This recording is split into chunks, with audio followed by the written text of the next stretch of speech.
તો સ્વાગત છે તમારા અમારા નવા બ્લોગમાં। આજે અમે માર્કેટથી લઈ આવ્યા છે 14,000નું શાકભાજી, અને શાકભાજીમાં શું શું લાવ્યા છે તો તમે જુઓ।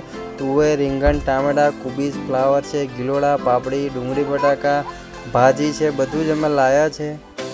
તો 14,000ના માલમાં અમારો કેટલો નફો નીકળે છે જોવા માટે બન્યા રહ્યો અમારા બ્લોગમાં। તો વાગ્યા છે સવારના 5 અને આવી ગયા છે વડોદરાની માર્કેટની મય, અને આજે બધી જ જગ્યાએ તુવેરો દેખાય છે, એટલે તુવેરો સારી બી હશે અને સસ્તી પણ હશે। તો આજે શાકભાજી બી ઘણું વધારે દેખાય છે માર્કેટની અંદર, દર વખતે કરતાં આજે વધારે દેખાય છે, અને શાકભાજી બી ખૂબ સારું છે। તો કેવું શાકભાજી મળે છે, શું ભાવનું મળે છે, તો ઘણા બધા ભાઈઓની કોમેન્ટ હતી કે તમે શાકભાજી માર્કેટમાં જાઓ છો તો ધ્યાનથી જોઈને તમે કેમ નથી લેતા।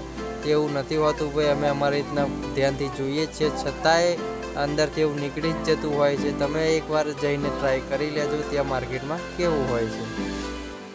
તો આખરે 2 કલાકની મહેનત બાદ અમારું શાકભાજી લેવાઈ ગયું છે, ગાડી ફૂલ થઈ ગઈ છે અને ગજાના બી પૈસા પતી ગયા છે।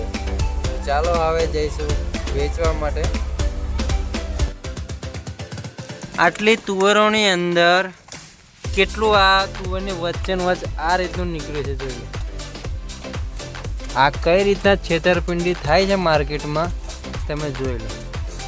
આ અહીંયા બી મૂક્યું છે, આ જોઈ લો, આટલી તુવેરોની અંદર આટલું નીકળી ગયું છે, લગભગ 10-12 કિલો નીકળી ગયું છે।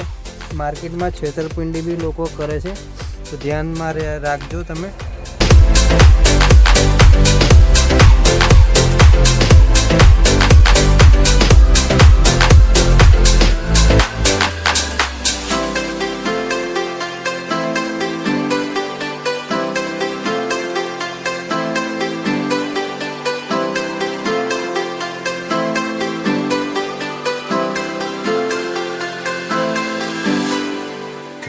તો આજનો અમારો આ બ્લોગ અહીંયા પૂરો થાય છે। આજે અમારું કેટલું વેચાણ થયું છે એ તમને આગલા વિડીયોમાં જાણવા મળશે।